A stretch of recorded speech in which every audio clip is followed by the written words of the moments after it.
The pregnancy test sat on my desk like a loaded gun. Not the one my wife Emily had shown me 6 months ago with tears of joy in her eyes. This was a different test, found in our bathroom trash this morning, hidden under wadded tissues. The problem? I'd had a vasectomy 3 years ago.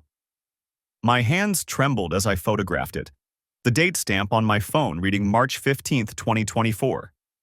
I'd been home from my business trip for exactly 2 hours, and already my 12-year marriage was crumbling like wet cardboard. "Babe, you home?"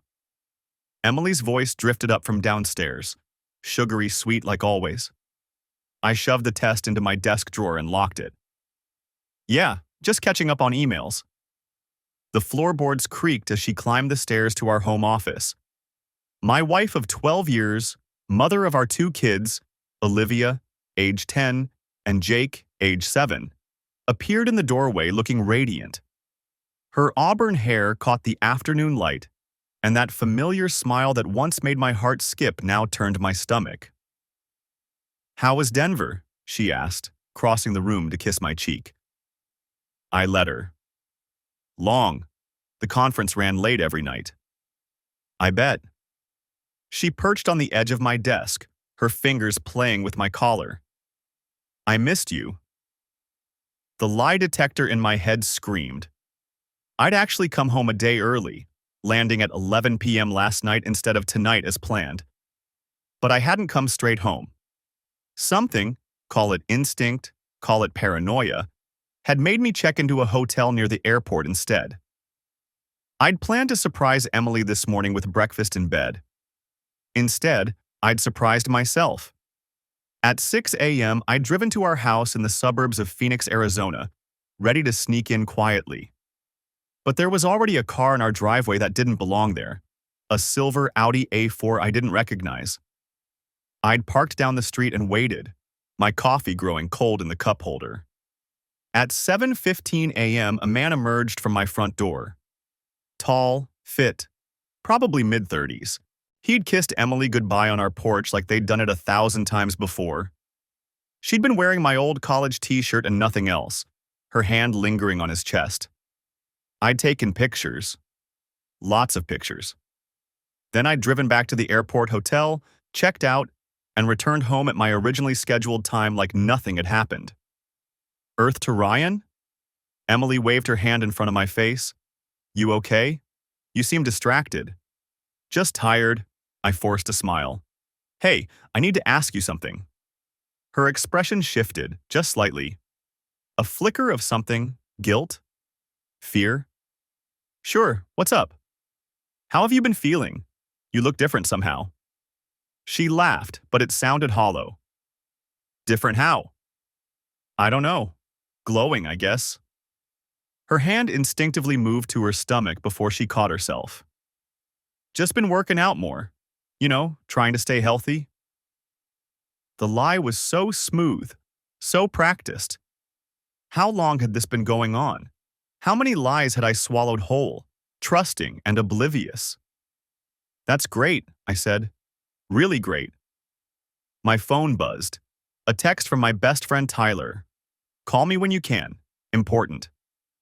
I'd texted him from the hotel this morning, just 3 words. "Need a lawyer." "I should let you work," Emily said, sliding off the desk. "I'm making pot roast for dinner. Your favorite." "Sounds perfect." She paused at the door. "Ryan, I love you. You know that, right?" I met her eyes. Those green eyes I'd stared into on our wedding day, promising forever.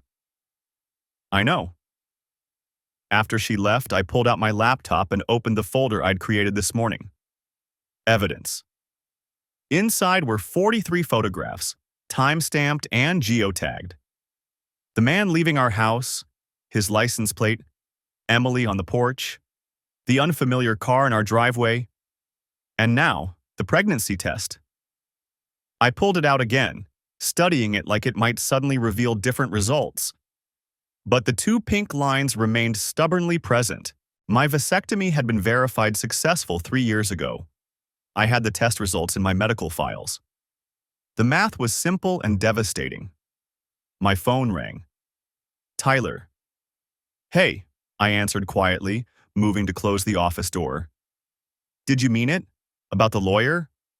Tyler's voice was tight with concern. Yeah. Jesus, Ryan, what happened? I gave him the abbreviated version.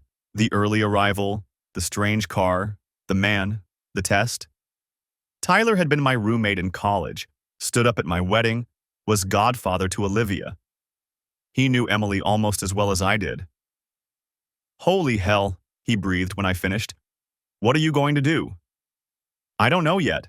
I need to think clearly. Can't make decisions when I'm this angry. The lawyer I'm thinking of, Patrick Wilson. He's the best family law attorney in Phoenix. Handles high-asset divorces. He's brutal, but fair. Set up a meeting, tomorrow if possible. I don't want to wait. Consider it done. Tyler paused. Ryan, I'm sorry, man. I can't believe Emily would do this. I could hear my kids downstairs, their laughter mixing with Emily's voice as she helped them with homework. The sounds of a happy family. All of it built on lies. Neither can I said. But here we are.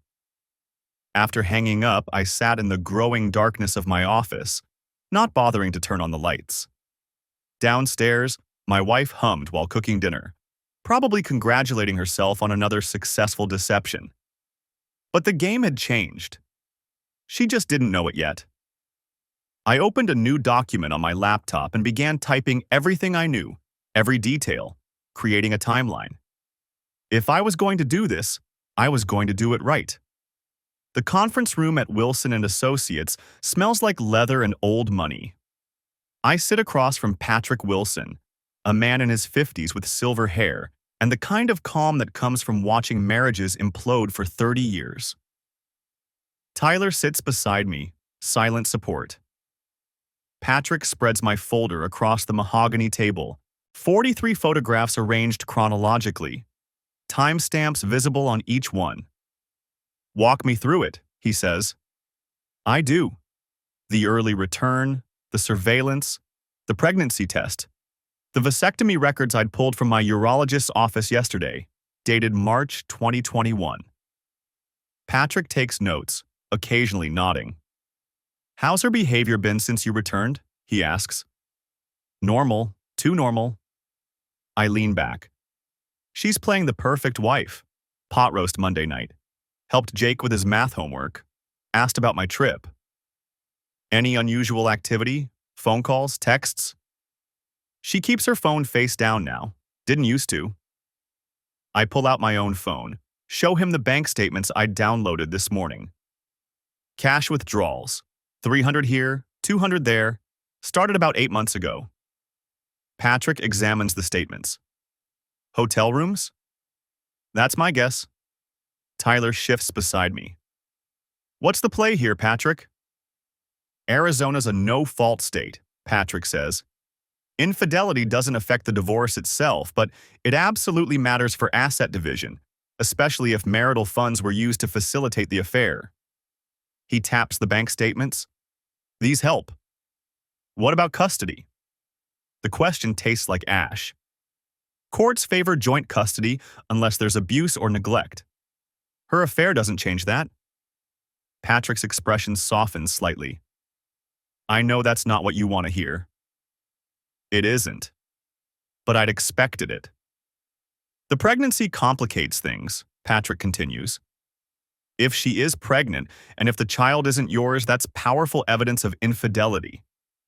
But we need to know who the father is. I'm working on that. Patrick studies me. How?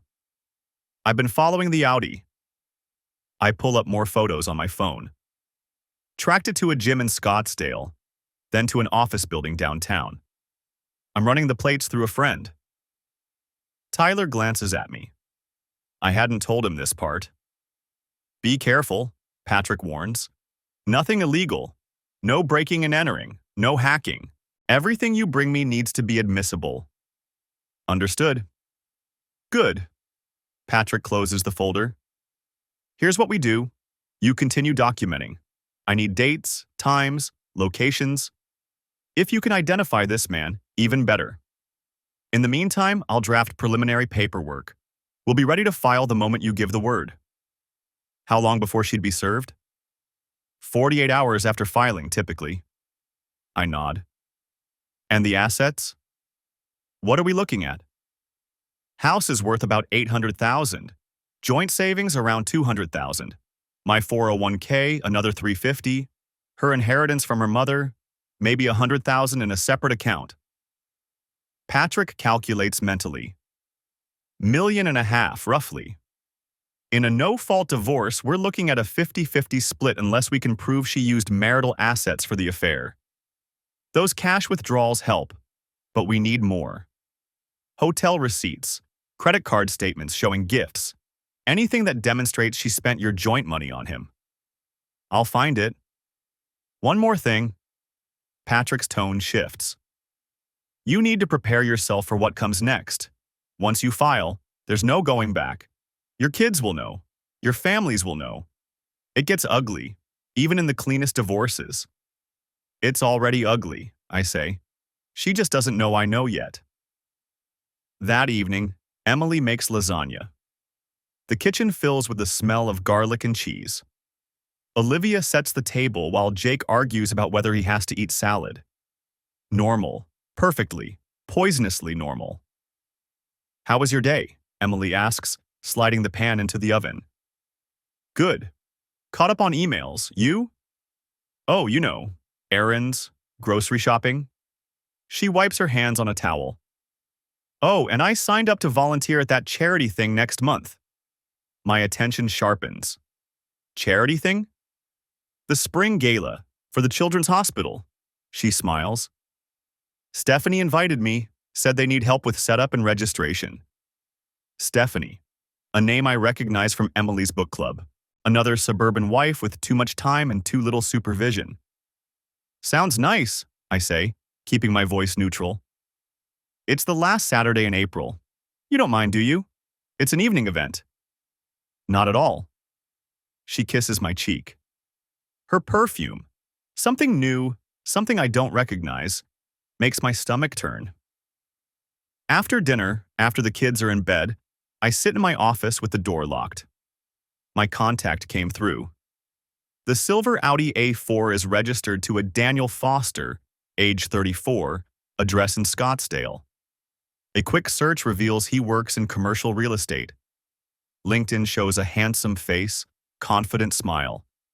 The kind of guy who wears expensive watches and works out at trendy gyms. I save everything to the folder, print his photo, add it to the stack. Then I do something else. I create a fake email account and send a message to the Spring Gala organizers, volunteering my services. Whatever they need. Setup, breakdown, registration. I'm available. The response comes within an hour. They'd love the help. Can I attend the planning meeting next Tuesday evening? I can. Tuesday arrives wrapped in the mundane. I tell Emily I have a client dinner. She doesn't question it. Why would she? I'm the reliable one. The one who comes home.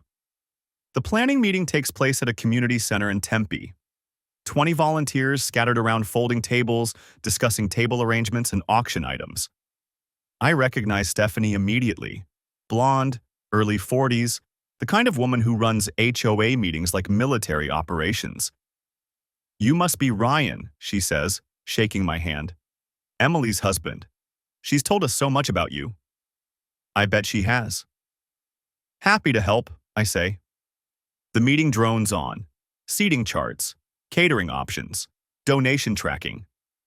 I volunteer for setup crew, which means I'll be there early before the event starts. Before Emily arrives. During the break, I approach a younger woman named Jessica, who's handling the silent auction. First time volunteering? She asks. Yeah, my wife's been involved for a while. Thought I'd see what it's all about. It's a good cause. We raised almost $200,000 last year. She sips her coffee. Your wife's Emily, right? Auburn hair? That's her. Something flickers across Jessica's face. She's very dedicated. The pause is deliberate. I lean into it. She is. Sometimes I think she spends more time here than at home.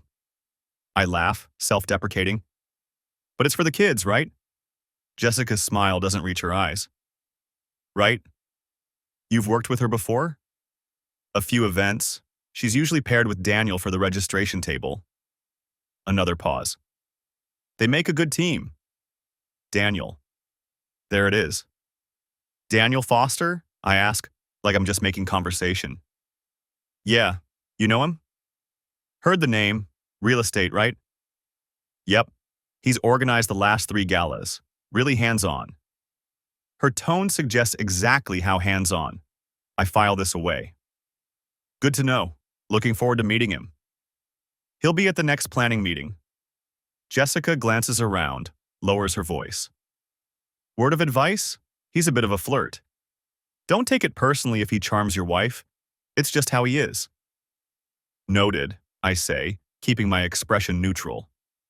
But inside, pieces are clicking into place. The charity events, the evening absences. Emily's sudden interest in volunteering 8 months ago, right when the cash withdrawal started.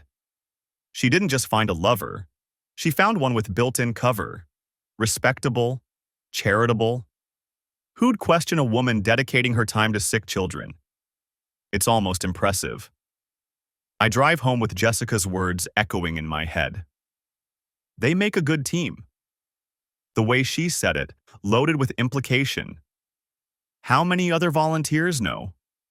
How many have watched Emily and Daniel's teamwork and drawn their own conclusions? The house is dark, except for the porch light. Emily's car sits in the driveway. I park beside it, gather my things, prepare my face. Inside, she's curled on the couch with a book. She looks up, smiles. How was dinner? Productive, I say. Landed the account? That's wonderful, babe. She sets the book aside. I'm exhausted. Coming to bed? Soon. Need to finish some emails. In my office, I add Jessica's information to my notes. Document the conversation. The implications. The timeline aligning perfectly with Daniel Foster's involvement in the charity circuit. Then I pull up the Spring Gala website. There's a photo gallery from last year's event. I scroll through images of well-dressed donors, auction items, smiling volunteers. And there they are, Emily and Daniel, standing behind the registration table, her hand on his arm, his head tilted toward hers, both laughing at some private joke. The photo is dated April 29, 2023, 11 months ago. I save it. Print it. Add it to the folder that keeps growing thicker. The game has rules, and I'm learning them fast. Every volunteer meeting is reconnaissance. Every conversation, intelligence gathering. Emily thinks she's playing me. But I'm 3 moves ahead. And I've got until April 27th to make sure when the curtain falls, I'm the one still standing. The volunteer orientation happens in the church basement on a Tuesday evening. 23 people show up, most of them women in their 40s and 50s wearing sensible shoes and bright smiles. Emily's already there when I arrive, standing near a folding table covered in clipboards and name tags. She doesn't expect to see me. Her eyes widen for just a fraction of a second before the mask slides into place. Ryan, what are you doing here? I pick up a name tag, write my name in careful block letters. Thought I'd help out. You've been talking about this gala for months. Figured it was time I saw what all the fuss was about. The woman next to Emily, 50s, gray hair and a neat bob, name tag reading Janet, beams at me. How wonderful. We always need more male volunteers. The heavy lifting alone? This is my husband, Emily says, and I hear the tightness in her voice even if Janet doesn't. Ryan, this is Janet Kowalski. She's been coordinating the Spring Gala for 6 years. I shake Janet's hand. Pleasure. Emily's told me so much about these events. All good things, I hope. Janet's laugh is warm, genuine. She has no idea she's standing in the middle of a minefield. Emily's phone buzzes. She glances at it, and I catch the briefest flash of panic before she silences it. There's some setup I need to help with upstairs. Actually, Emily, I need you here for the volunteer assignments. Janet shuffles through papers on her clipboard. We're doing things a bit differently this year. Emily stays. She doesn't have a choice. The orientation lasts 90 minutes. Janet walks us through the event schedule, the vendor coordination, the guest list of 240 people. The gala's being held at the Phoenician Resort, black tie, silent auction with 37 donated items ranging from spa packages to a weekend in Sedona. I take notes. I smile. I volunteer for setup crew, which means I'll be there 3 hours before the event starts. Emily volunteers for registration. Of course she does. It's a visible position, lots of social interaction, easy to slip away from. Daniel Foster is handling our corporate sponsorships this year, Janet says, and I watch Emily's shoulders tense. He's been absolutely wonderful. Brought in 12 new sponsors, including a platinum-level commitment from Westridge Commercial Properties. I raise my hand. I'd love to meet him. I'm in commercial insurance. Might be some synergy there. Janet lights up. Perfect. He should be here any minute. He's usually very punctual. Emily's phone buzzes again. This time she doesn't look at it. Daniel arrives 17 minutes later, and I finally see him up close instead of through a telephoto lens. He's wearing dark jeans and a crisp white button-down, sleeves rolled to his elbows. Confident stride, easy smile, the kind of guy who's never been told no in his life. He sees Emily immediately. Something passes between them. Quick, electric, impossible to miss if you're looking for it. I'm looking for it. Sorry I'm late, he says to Janet. Conference call ran long. No problem at all. Daniel, I want you to meet one of our new volunteers. Janet gestures to me. Ryan Matthews. He's interested in the corporate sponsorship side of things. I extend my hand. Ryan, good to meet you. His handshake is firm, practiced. Daniel Foster, always great to have new people involved. Ryan's married to Emily, Janet adds helpfully. I watch his face. There's a microsecond of something, surprise maybe, or calculation, before the smile widens. No kidding? Emily's been incredible to work with. You're a lucky man. I am, I say, holding his gaze. 12 years and counting. Emily makes a sound like she's clearing her throat. We should probably get through the rest of the assignments. Some of us have to get home to our kids. The meeting breaks up at 8:30. People cluster in small groups, chatting, making plans for coffee dates and carpools to the event. I stay close to Janet, asking questions about past galas, about donor retention, about anything that keeps me in the room. Emily and Daniel are on opposite sides of the basement. They don't look at each other. They don't speak. But I see Daniel check his phone twice, see Emily do the same. I help Janet stack chairs. This is quite an operation. How did Emily get involved? Oh, she started volunteering last spring. April, I think. Janet hefts a chair onto the stack. She came to the garden party fundraiser and just fell in love with our mission. Been at every event since. April, 11 months ago. Exactly what I suspected. And Daniel? He started around the same time, actually. Funny coincidence. They were both assigned to the silent auction committee for last year's gala. Janet pauses, wiping her hands on her slacks. They work very well together. Natural partnership. I bet they do. Emily leaves without saying goodbye to me. She kisses my cheek, whispers that she'll see me at home, and walks out with 2 other women. Daniel leaves 10 minutes later, phone already at his ear. I wait in my car in the parking lot. Sure enough, Emily's Lexus pulls into a CVS 2 blocks away. Daniel's Audi is already there. I don't follow them inside. I don't need to. I take 3 photos of their cars parked side by side, timestamp and geolocation enabled, and drive home. The next 2 weeks are a masterclass in performance art.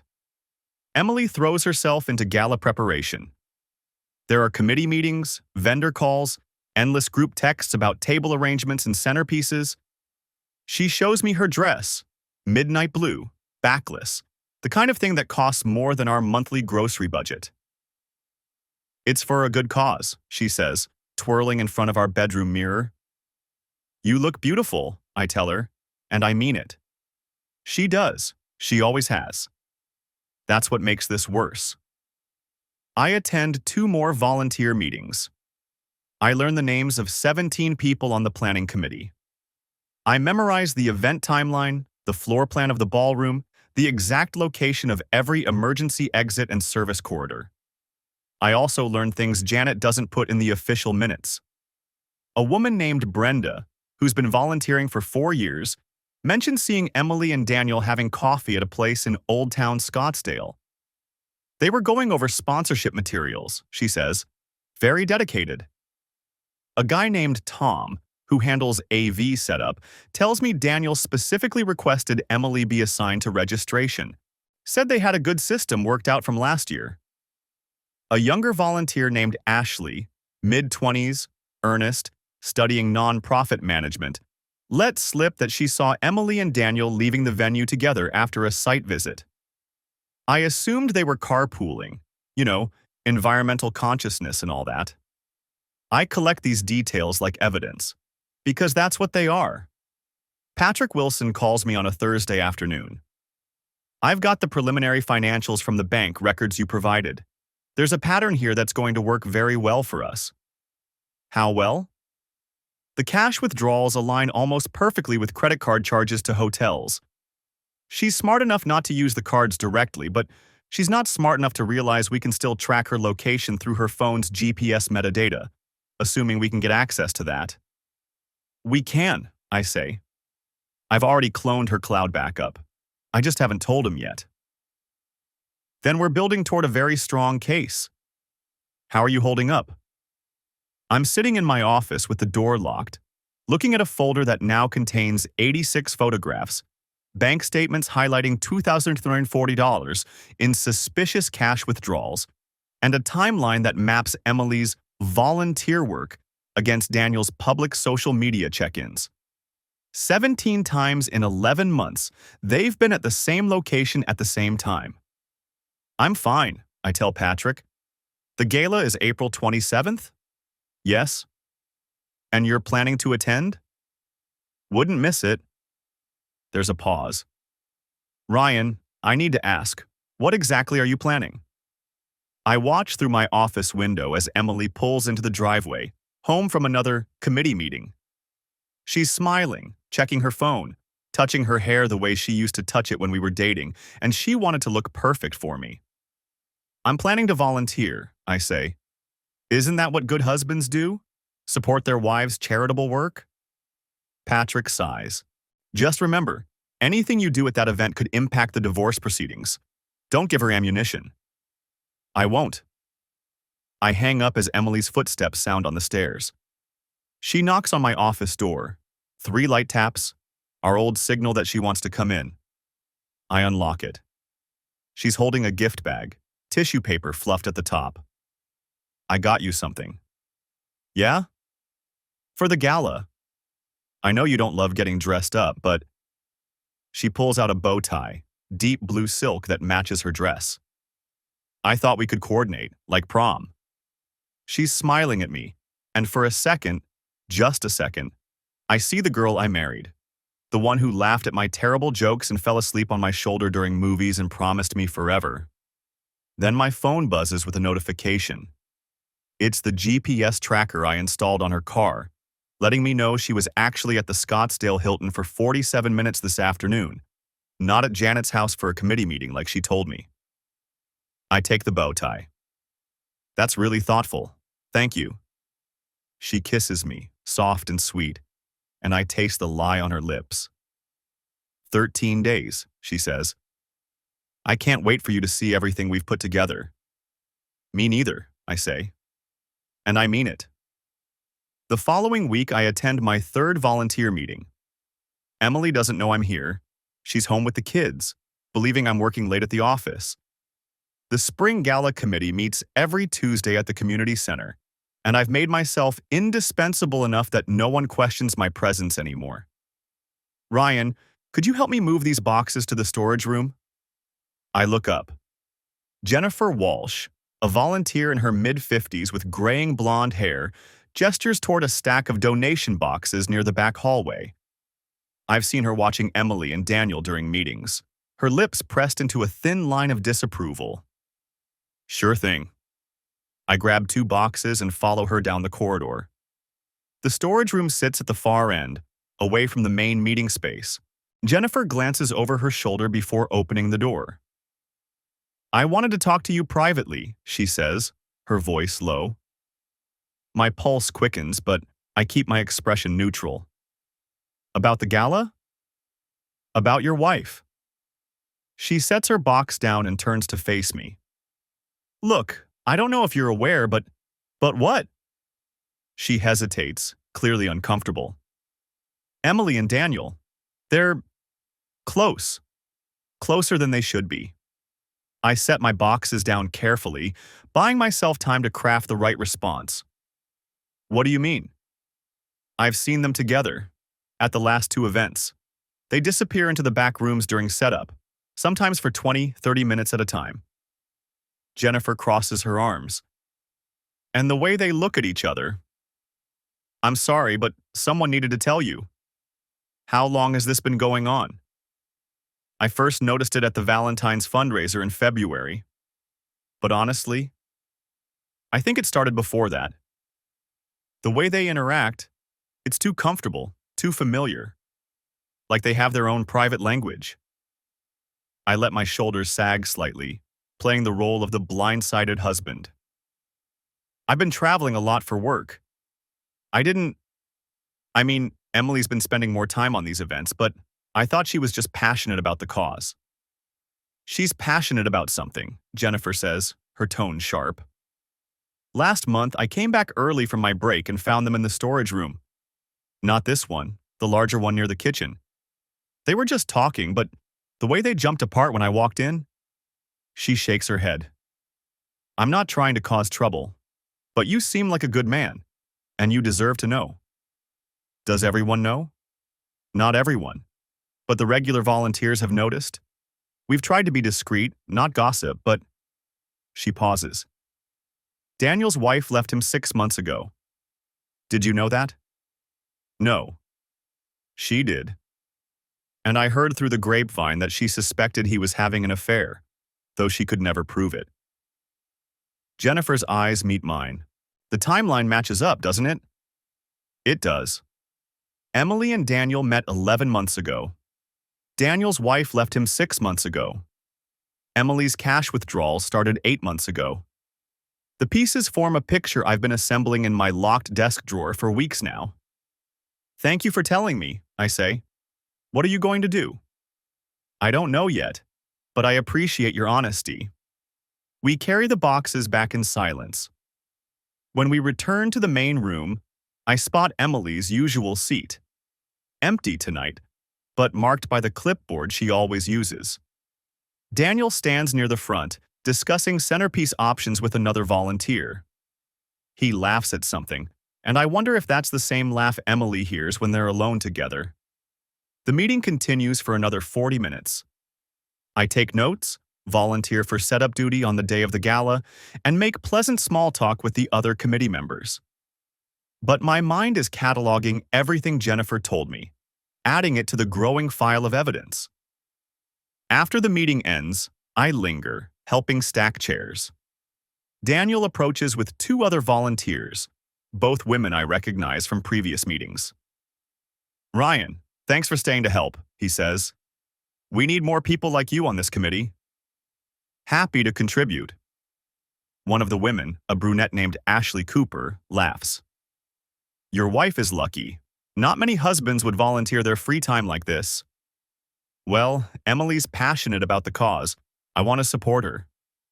She's definitely passionate, the other woman says. Her name is Brittany James, and I've seen her whispering with Jennifer during breaks. She and Daniel make quite the team. Daniel's smile tightens almost imperceptibly. Emily's a great organizer, very detail-oriented. Oh, we've noticed how much attention to detail you both have, Brittany continues, her tone innocent, but her eyes knowing. Especially during those long planning sessions you two have. Ashley elbows her. Brittany? What? I'm just saying they work well together. Brittany looks at me. Don't you think so, Ryan? They seem very dedicated, I say evenly. Daniel clears his throat. I should get going. Early meeting tomorrow. He nods at me. See you next week, Ryan. I watch him leave, noting the tension in his shoulders, the way he doesn't quite meet my eyes. After he's gone, Ashley turns to Brittany. That was inappropriate. Was it? I think Ryan deserves to know what everyone else has figured out. Know what? I ask. Brittany studies me for a long moment. That your wife and Daniel have been sneaking off together for months. We've all seen it. The touching, the whispered conversations, the way they disappear during events. She softens slightly. I'm sorry. I know this isn't easy to hear. How many people have seen this? Most of the regular volunteers, Ashley admits. We didn't want to say anything because, well, it's awkward. But at the Valentine's fundraiser, I saw them in the coat check room. They were very close. Too close. And at the winter gala in December, Brittany adds, I needed to grab something from the supply closet and found the door locked from the inside. When it finally opened, Emily and Daniel came out looking flustered. Her lipstick was smudged. My hands curl into fists at my sides, but I keep my voice calm. Did anyone else see that? Jennifer was with me. That's when we started paying closer attention. Brittany exchanges a glance with Ashley. Look, we don't know for certain what's happening, but the signs are all there, and we thought you should know before the gala. Why before the gala specifically? Because they always get more bold during events, Ashley says quietly. When there's a crowd, when everyone's distracted, they think no one notices, but we do. I thank them and finish helping with the chairs. By the time I reach my car, I have 4 new testimonies to add to my file. Jennifer, Brittany, Ashley, and, based on Ashley's comment, Jennifer's corroboration of the locked supply closet incident. The drive home takes 20 minutes. I use the time to think, to plan. The gala is 17 days away. I have photographs, bank statements, volunteer testimonies, and soon I'll have the love letters I know exist. I just need to find them. Emily's purse. That's where secrets hide. I arrive home at 9:47 p.m. Emily's in the living room, watching television with a glass of wine. She looks up and smiles. How was work? Long, productive. I kiss her forehead, playing my part. Kids asleep? About an hour ago, I saved you some dinner. It's in the fridge. Thanks, babe. I head to the kitchen, heat up the plate she left me, and eat mechanically while she tells me about her day. Olivia's school project, Jake's soccer practice, the new throw pillows she ordered for the couch. Normal domestic conversation that feels like glass in my throat. Oh, and the gala committee finalized the seating chart today, she says. Daniel sent me the draft. We're making such good progress. That's great. You've worked really hard on this. We both have. Her hand drifts to her stomach. Still flat, no visible sign of the pregnancy, she claims. I'm excited for you to see it all come together. You're going to be so impressed. I'm sure I will be. After she goes to bed, I wait. Midnight passes. I hear her breathing even out, falling into the deep sleep she always achieves by 12:30. I slip out of bed and move silently down the stairs. Her purse sits on the kitchen counter where she always leaves it. A brown leather bag, expensive, with multiple compartments. I've watched her organize it 100 times, know exactly where she keeps everything. I start with the main pocket. Wallet, keys, sunglasses, lip gloss. The front zipper compartment holds receipts and gum. but there's a smaller pocket on the inside, one she rarely uses. My fingers find paper, not receipts. These are thicker, folded carefully. I pull them out and unfold the first one. Emily. Last night was incredible. I can't stop thinking about you, about us. These stolen moments aren't enough anymore. I want more. I want everything. D. The second letter is longer, dated 3 weeks ago. My love, I know this is complicated. I know we're both risking everything. But when I'm with you, none of that matters. You make me feel alive again. Tonight, after the meeting, meet me at our usual place. I need to hold you. Daniel. There are 4 more letters, each one more intimate than the last. Evidence of an affair that's been burning for months while I've been working, traveling, building a life I thought was real. I photograph each letter with my phone, making sure every word is legible. Then I fold them carefully and return them to her purse exactly as I found them. Back in my office, I add the photographs to my file, letters and testimonies, the ammunition I need. 17 days until the gala. 17 days until everyone knows the truth. The envelope sits in my locked desk drawer like a ticking bomb. I found it yesterday afternoon while Emily was at the grocery store, tucked inside her laptop bag, which she'd left on the kitchen counter. A cream-colored envelope, expensive paper stock, my name written in unfamiliar handwriting across the front. Inside, an invitation to Daniel Foster's upcoming birthday party. April 20th. 1 week before the gala. The note attached in Emily's handwriting. Can't wait to celebrate with you properly. The kids will be at Mom's that weekend. We'll have the whole night. I photographed everything, added it to the folder, returned it exactly as I'd found it.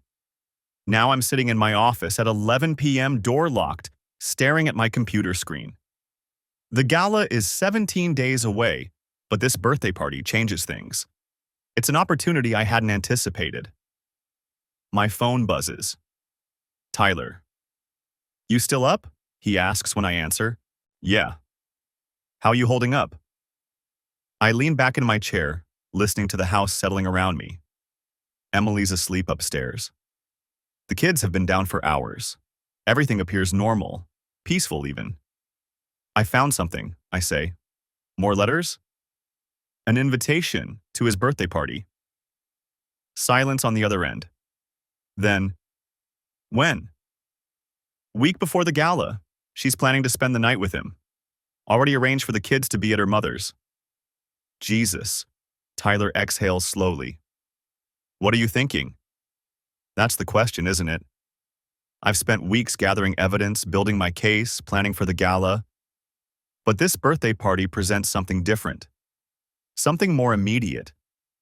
I'm thinking, I say carefully, that I need to know if she's actually pregnant. You could just ask her. And tip my hand? No, I need confirmation first. How? I've been considering this for days. There are ways. Her phone, for one. She's been oddly protective of it lately, but she charges it in the bathroom every night. Takes 20 minutes to shower. More than enough time to check her messages, her calendar, her photos. Or I could follow her to one of her committee meetings. See if she stops anywhere revealing. A doctor's office, maybe. I'm working on it, I tell Tyler. Ryan. His voice carries a warning. Don't do anything stupid. Define stupid. You know what I mean. You've got enough evidence to bury her in court. Don't screw it up by getting emotional. But that's just it. I'm not emotional. Not anymore. The initial shock has crystallized into something colder. Something patient. I'm not going to screw anything up, I say. We talk for a few more minutes before hanging up. I return to my computer, to the spreadsheet I've been maintaining. Dates, times, locations. Every piece of evidence cross-referenced and verified. 86 photographs. 17 confirmed instances of them being together. 5 volunteer witnesses. 2 love letters. one pregnancy test, and now one birthday party invitation. The question is, what do I do with it? 3 days later, I'm in the bathroom at 6:30 a.m. when I hear Emily throwing up. I freeze, toothbrush halfway to my mouth. She's in the kids' bathroom down the hall, but the sound carries clearly through the walls. Retching, gasping, the toilet flushing. When she emerges 10 minutes later, her face is pale, eyes watery. "You okay?" I ask, keeping my voice neutral. "Just something I ate." She waves it off, already moving past me toward the bedroom. "That leftover Chinese, probably." We haven't had Chinese food in 2 weeks. I watch her retreat, watch her hand drift unconsciously to her stomach. The same gesture I've noticed half a dozen times lately. Protective, maternal. She's pregnant. I'm certain now. The question is, how far along? That afternoon, I volunteer to pick up Jake from soccer practice. Emily seems surprised but grateful. She has a committee meeting at 4 and was worried about timing. I bet she does. Jake climbs into the back seat, sweaty and chattering about a goal he almost scored. I make appropriate noises, ask appropriate questions, but my mind is elsewhere. On the way home, I take a detour. "Where are we going, Dad?" Jake asks. "Need to stop by the pharmacy real quick. Won't take long." Inside, I grab a basket and wander the aisles like I'm browsing. Jake trails behind me, distracted by a display of candy near the checkout. I find what I'm looking for in the family planning section. A pregnancy test. Same brand as the one I found in our bathroom. I grab 2 boxes, tuck them under a magazine and some allergy medication. At home, I hide them in my office desk, behind the hanging files where Emily would never think to look. Now I just need an opportunity. It comes 2 days later. Emily announces she's meeting the girls for lunch on Saturday. We'll be gone from noon until 3, maybe 4. The kids and I should fend for ourselves. "No problem," I tell her. "We'll order pizza." Saturday morning, she's up early, showering, doing her makeup with more care than usual. She wears a blue dress I haven't seen before, fitted at the waist. Expensive looking. "New dress?" I ask casually. "This old thing?" She smooths the fabric over her hips. "Had it forever." Another lie. The tags are probably still in her closet. She kisses me goodbye at 11:45, all perfume and lipstick. "Love you, babe." "Love you too."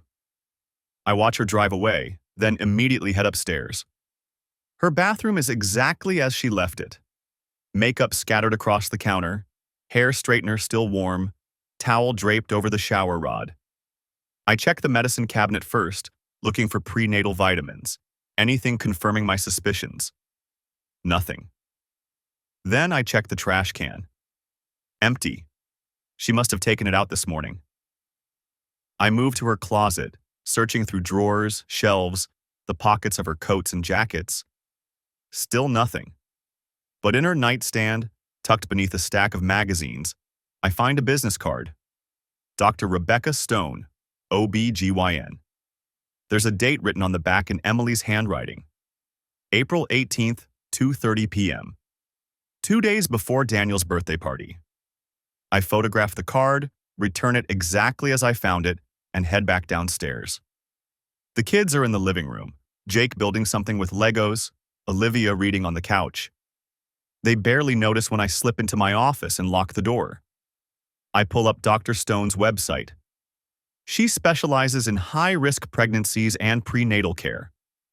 Her office is in Scottsdale, 20 minutes from our house. April 18th. That's 11 days away. I add the information to my spreadsheet, then sit back and consider my options. I could confront Emily before the appointment, demand answers. I could follow her to the appointment, confirm my suspicions from a distance. Or I could wait. Let her think everything's normal. Let her walk into that gala on April 27th with no idea what's coming. My phone buzzes. A text from Emily. "Lunch is running long. Probably won't be home until 5. Order that pizza for the kids. I check the time. It's 2:15 p.m. On impulse, I open the tracking app on my phone, the one I installed on Emily's car last month when I took it in for an oil change. The GPS shows her location clearly. She's not at a restaurant.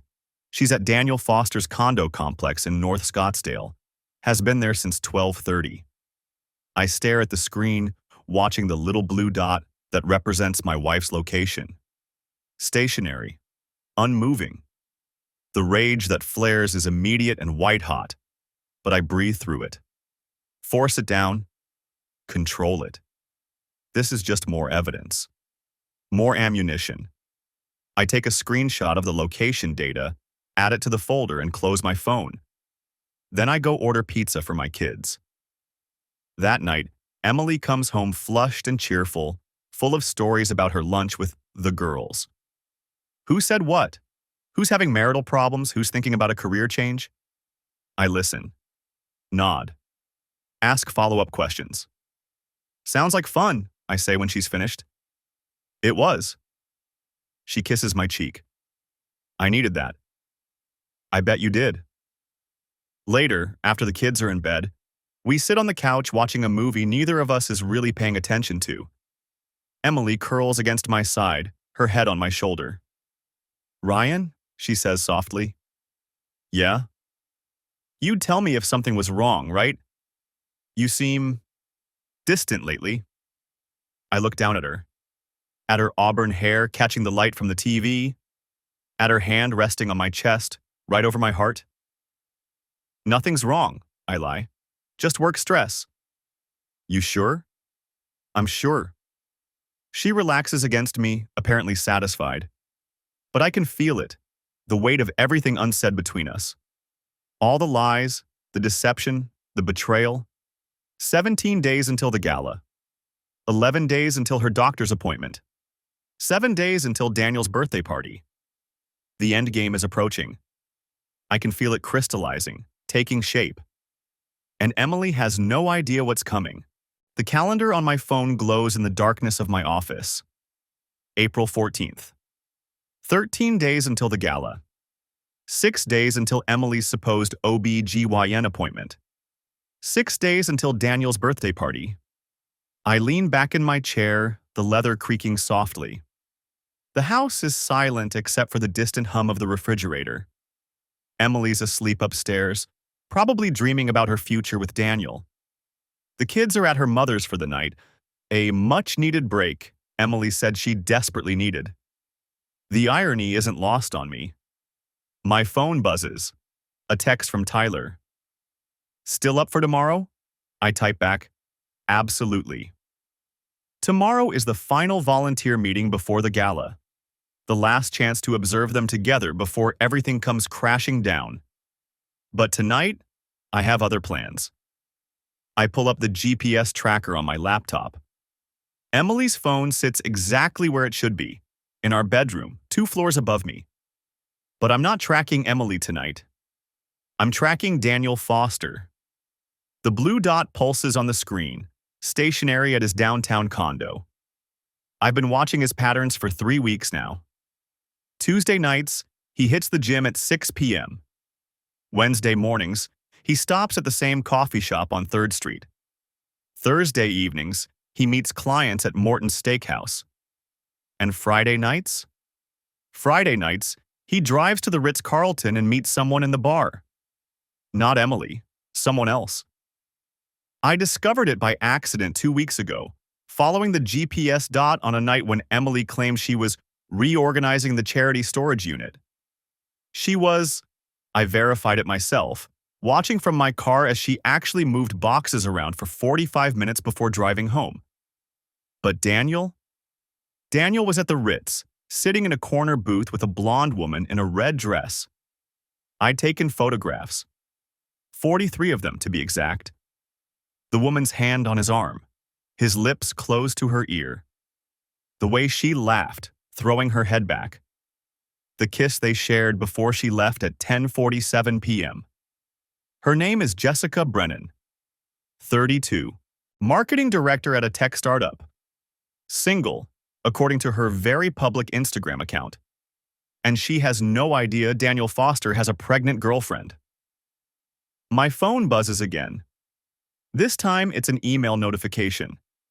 The private investigator I hired last week, a different one, not the guy who followed Emily, has sent his preliminary report. I open it. Subject: Daniel Foster, Additional Intelligence. Mr. Matthews. Per your request, I've compiled information regarding Mr. Foster's financial activities and personal associations. Key findings. 1. Bank records, obtained through legal discovery channels via your attorney, show regular payments to Jessica Brennan's address. $2,800 a month for the past 4 months. 2. Credit card statements indicate jewelry purchases at Tiffany & Co. on March 3rd, $4,200, and March 28th, $1,300. Store records confirm 2 separate transactions, different items. 3. Cell phone records show 347 text messages to Ms. Brennan's number in the past 30 days, compared to 298 to your wife's number. 4. Hotel records indicate Mr. Foster maintains a standing reservation at the Ritz-Carlton every Friday night under his corporate account. Additional surveillance photographs attached. I download the attachments, more photos of Daniel and Jessica, entering the hotel together, leaving separately at different times. Daniel's hand on the small of her back, the same way he touches Emily. I sit back, letting it all sink in. Emily thinks she's found her soulmate. Her escape from our suffocating marriage, that's what she called it in one of the letters I found. She thinks Daniel Foster is going to leave his life behind and build something real with her. She has no idea she's just another Friday night to him. Another woman in a rotation. The pregnancy complicates things, though. If Emily really is pregnant, and the morning sickness suggests she is, then Daniel's playing an even more dangerous game than I thought. I pull up my evidence folder. It's grown substantially since I started this. 86 photographs of Emily and Daniel. 43 of Daniel and Jessica. Bank statements. Love letters. Volunteer testimonies. GPS logs. Timeline documentation. And now this. Proof that Daniel Foster is running the same con on at least 2 women simultaneously. My original plan was simple. Expose them at the gala. Humiliate Emily in front of everyone who matters to her. File for divorce. Move on. But this opens up new possibilities. I text the private investigator. Can you get me Jessica Brennan's contact information? His response comes 30 seconds later.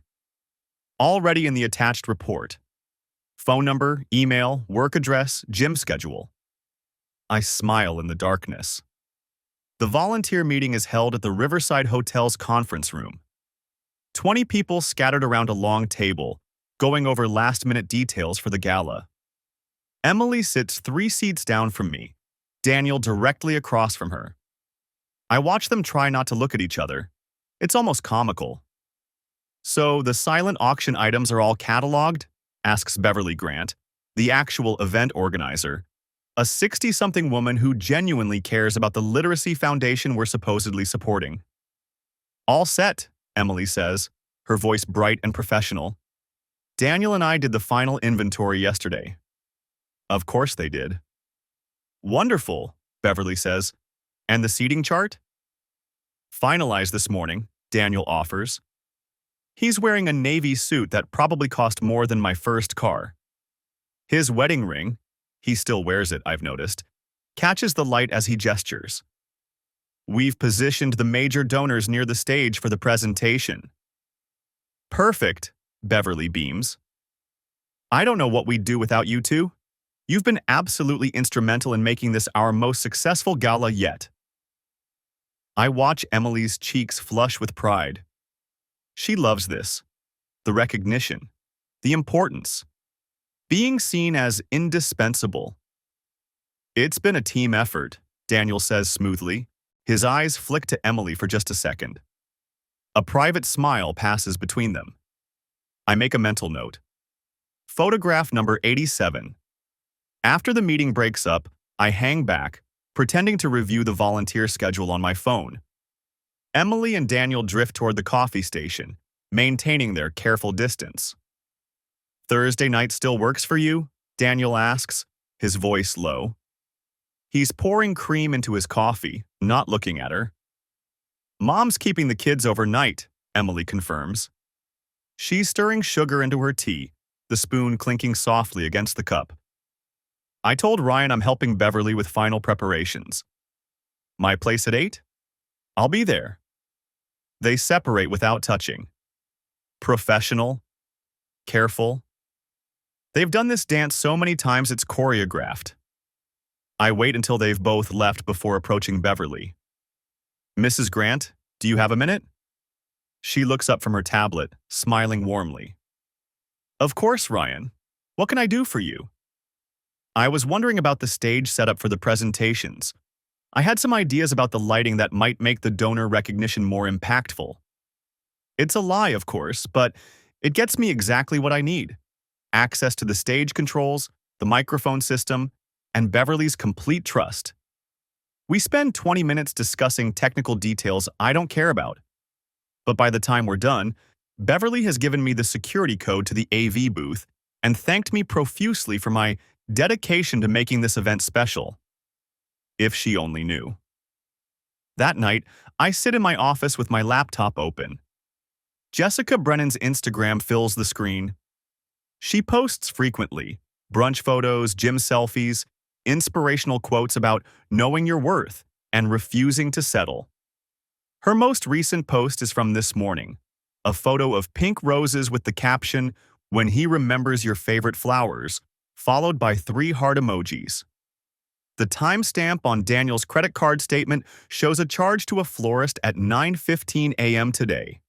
127. I scroll through her previous posts. There's a pattern. Every few weeks, a cryptic post about patience or waiting for the right time or good things come to those who believe.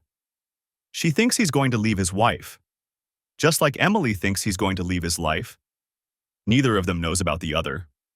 I draft an email, delete it. Draft another one, delete that too. This has to be perfect.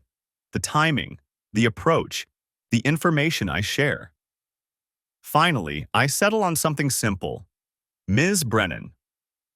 You don't know me, but we have a mutual acquaintance. I believe there are some things about Daniel Foster you should know. Would you be willing to meet for coffee? I have information that might be important to you.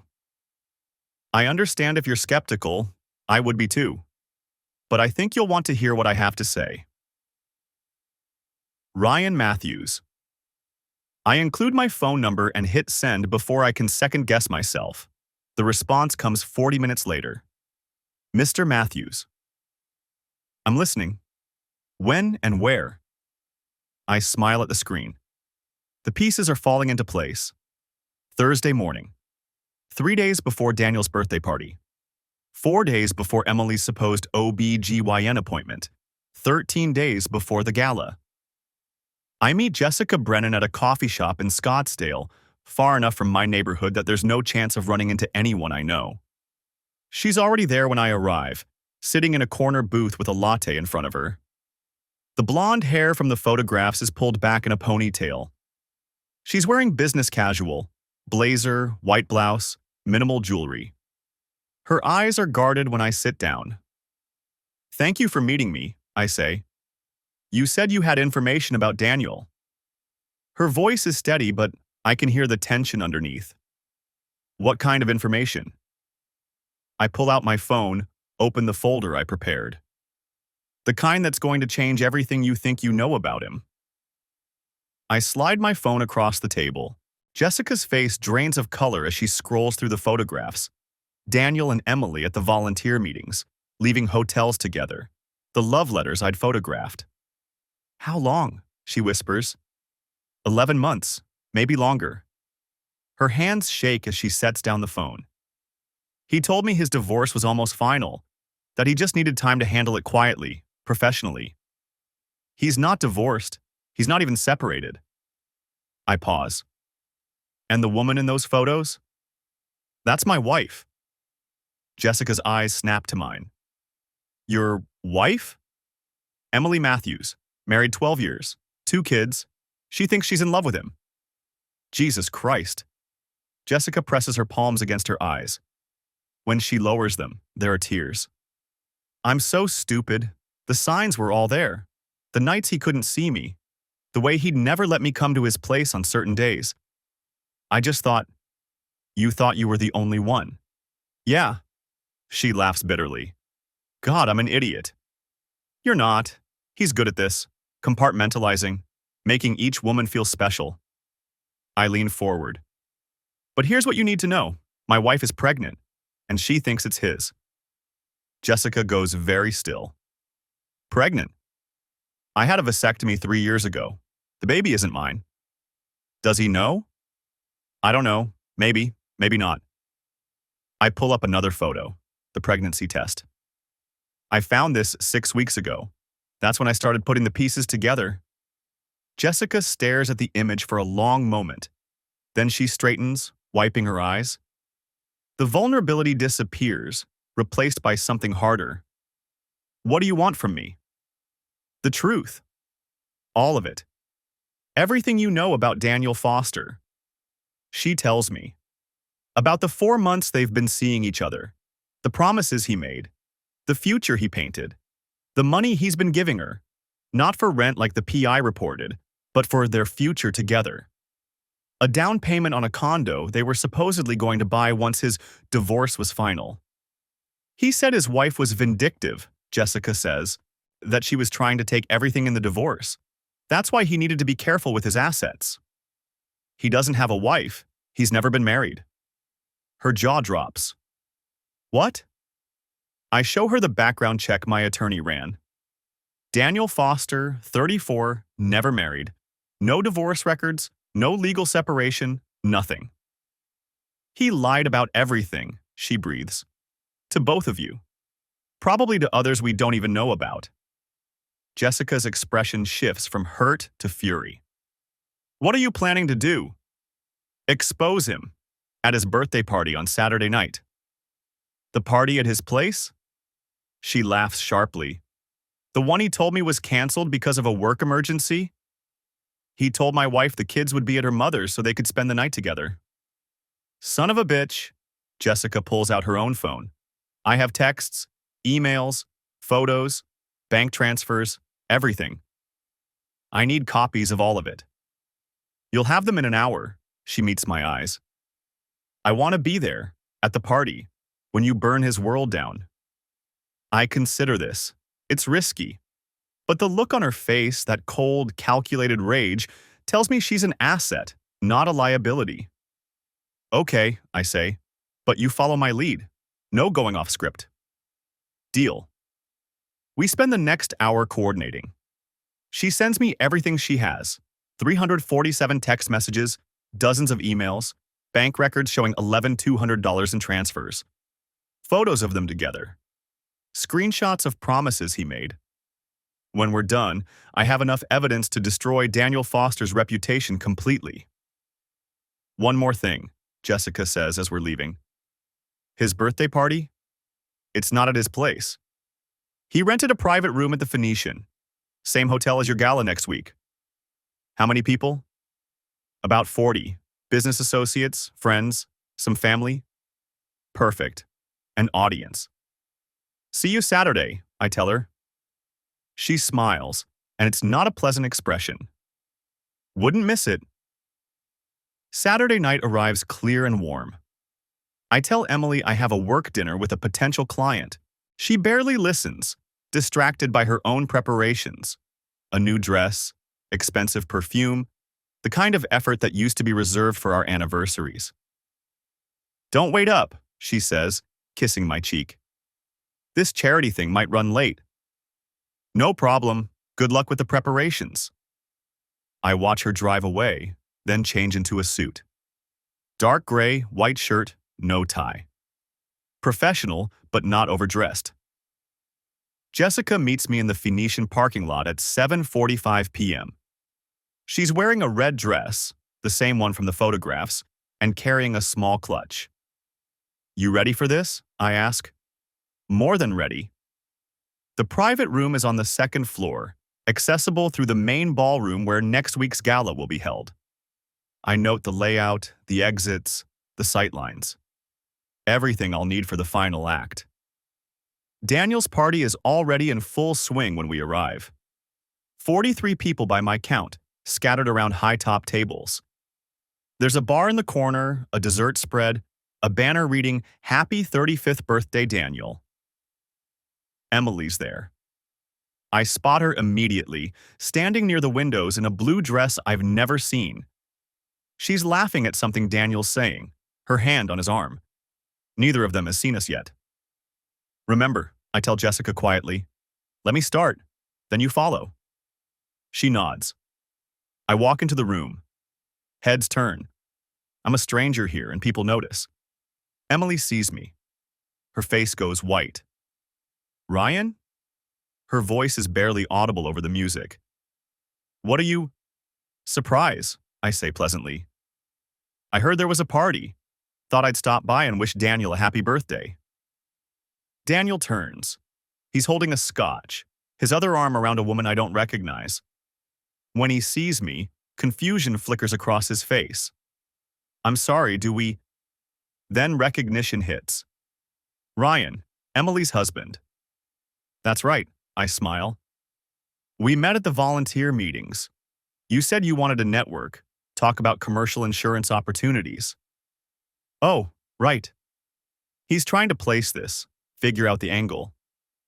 This is unexpected. I hope you don't mind. I brought a +1. I gesture behind me. Jessica steps into the room. Daniel's face goes from confused to horrified in the space of a heartbeat. Jess? What are you? I thought you had that work thing. I lied, Jessica says sweetly. Same way you've been lying to me for 4 months. The room has gone quiet. All 43 guests are watching now. Emily looks between Daniel and Jessica, her expression shifting from shock to dawning realization. Who is this? I'm Jessica Brennan, Jessica says. Daniel's girlfriend. Or one of them, apparently. Girlfriend? Emily's voice rises. Daniel, what is she talking about? This is insane, Daniel says, but his voice lacks conviction. Jess, you're confused. We've been over nothing, Jessica snaps. You told me you were getting divorced, that we were building a future together. You took $11,000 from me for a down payment on a condo. That's not... I have the bank records, I say, pulling out my phone. Want me to show everyone? Daniel's jaw clenches. I don't know what kind of game this is. It's not a game. I turn to address the room. My name is Ryan Matthews. My wife Emily and I have been married for 12 years. 6 weeks ago, I discovered she was having an affair with the birthday boy here. Emily makes a strangled sound. Ryan, please. I found love letters, I continue, my voice calm and steady. Photographs, bank statements showing cash withdrawals to pay for hotel rooms, GPS records proving they've been meeting for 11 months. I swipe through my phone, pulling up images on the screen. The room is dead silent now. But here's the interesting part, I say. While Daniel was writing love letters to my wife, promising her a future together, he was also seeing Jessica, telling her the exact same lies, taking her money, making the same promises. You bastard, Emily breathes, staring at Daniel. And there's more, Jessica adds. She's pulled out her own phone. The divorce you told me about? The vindictive wife trying to take everything? None of it was real. You've never been married, Daniel. That's not true, Daniel says, but he's sweating now. I was married. It just wasn't... Public record says otherwise, I interrupt. No marriage license, no divorce filing, nothing. A woman near the bar, older, with Daniel's eyes, steps forward. Danny? What are they talking about? Mom, this is just a misunderstanding. I'm pregnant, Emily says suddenly. The words drop into the silence like a bomb. I'm pregnant, Daniel, with your baby. The room erupts, gasps, whispers, shocked exclamations. Daniel's mother looks like she might faint. Jessica laughs, high and sharp. Of course you are. Let me guess. He promised to leave his wife and raise the baby with you? Emily's silence is answer enough. Here's what's going to happen, I say, raising my voice to cut through the noise. Emily, you and I are done. My attorney will be serving you with divorce papers on Monday. I have documentation of everything, the affair, the misuse of marital assets, all of it. Ryan, please, we can talk about this. There's nothing to talk about. You made your choice. I turn to Daniel. As for you, I've sent copies of everything to your employer. The emails you sent Emily from your work account, the hotel rooms you booked on your corporate card, the company time you spent pursuing your affairs. Daniel's face has gone gray. You can't. I already did. This afternoon. I imagine HR will want to have a conversation with you on Monday. You son of a bitch. And Jessica, I continue, I believe you mentioned wanting to pursue legal action for the money he took under false pretenses? $11,200, Jessica confirms. My attorney will be in touch, Daniel. I look around the room one last time. 43 faces staring back at me. Some shocked, some disgusted, some, like Daniel's mother, heartbroken. Enjoy the rest of your party, I say. Then I walk out. Jessica follows. We make it to the elevator before she starts laughing. Did you see his face? She gasps. Oh my God, did you see? I saw.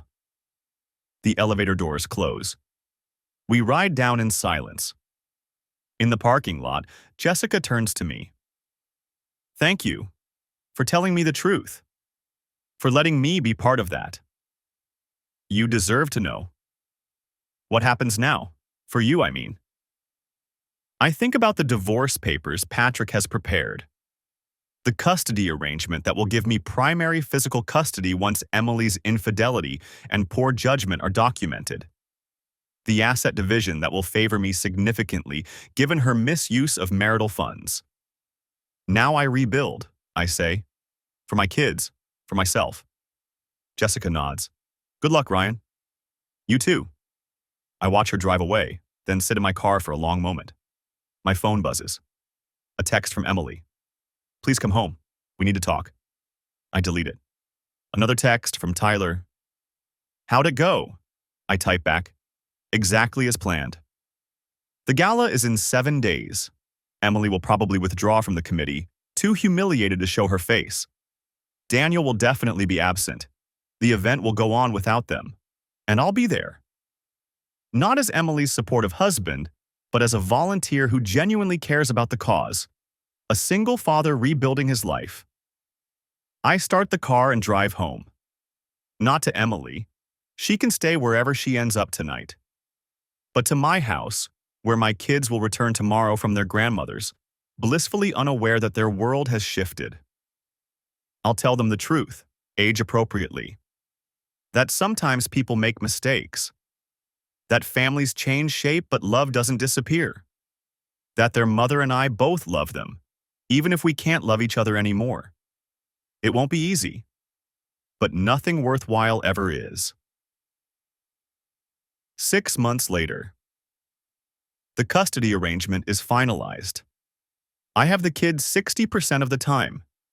Emily has them on weekends and Wednesday nights. It's not perfect, but it's fair. The divorce cost her. The house is mine.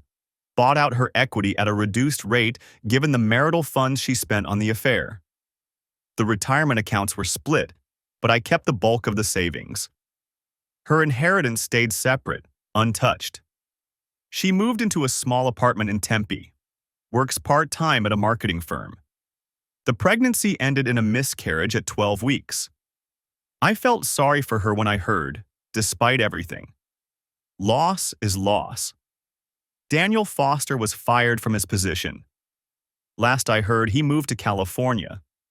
Jessica sued him in civil court and won a judgment for the full amount plus damages. Whether she'll ever collect is another question. The spring gala raised $287,000 for the Literacy Foundation. I was there, working the registration table with Beverly Grant and 2 other volunteers. It felt good. Purposeful. Tyler set me up on a date last month. A woman named Rachel, a teacher, divorced with 1 kid of her own. We had coffee, talked about books and co-parenting and the weirdness of dating in your 40s. I'm seeing her again next week. Olivia asked me the other day if I was happy. We were making pancakes on a Saturday morning, Jake still asleep upstairs. The question caught me off guard. I'm getting there, I told her. Are you? Yeah, she said, pouring chocolate chips into the batter. I like our new normal. Our new normal. 2 bedrooms redecorated to make the kids feel at home. A revised schedule on the refrigerator. Homework at the kitchen table. Soccer practices and piano lessons and the controlled chaos of single parenthood. It's not the life I planned. But it's honest. No lies hiding in bathroom trash cans. No secret phones or unexplained absences. No wondering if the person sleeping next to me is dreaming of someone else. Just truth. Sometimes painful, often messy, but always real. I've learned that betrayal doesn't destroy you. It reveals you. Shows you what you're made of when everything you built comes crashing down. And I've learned that the best revenge isn't humiliation or exposure or watching someone else suffer. It's building something better from the ashes. It's choosing integrity when deception would be easier. It's looking your kids in the eye and knowing you did the right thing, even when it was hard. Emily texts sometimes, apologizes, says she was lost, confused, caught up in something she didn't understand. Maybe that's true. Maybe she really didn't understand what she was risking until it was gone. I don't hate her. Hate takes energy I'd rather spend on Olivia's science projects and Jake's baseball games and coffee dates with a woman who makes me laugh. But I don't forgive her either. Not yet. Maybe not ever. Some bridges once burned can't be rebuilt. You can only move forward, find new paths, build different connections. The pregnancy test still sits in my locked desk drawer. I keep it as a reminder, not of her betrayal, but of the moment I chose to act instead of accept, to investigate instead of trust blindly, to protect myself and my children instead of preserving a comfortable lie. People say trust is the foundation of marriage, but I've learned that truth is more important than trust, because trust without truth is just willful blindness. And I'm done being blind. The sun streams through my kitchen window as Olivia and I flip pancakes. Jake thunders down the stairs, demanding to know if there are blueberries. The coffee maker beeps. The dog barks at a squirrel in the yard. It's ordinary. Beautifully, perfectly ordinary. And it's mine. Built on truth, sustained by honesty, moving forward one day at a time. That's the real last laugh. Not the public humiliation or the legal victory or watching karma catch up to the people who wronged you. It's reclaiming your life, choosing authenticity over comfort, standing in your kitchen on a Saturday morning, making pancakes with your daughter, and realizing you're exactly where you're supposed to be. The rest is just noise,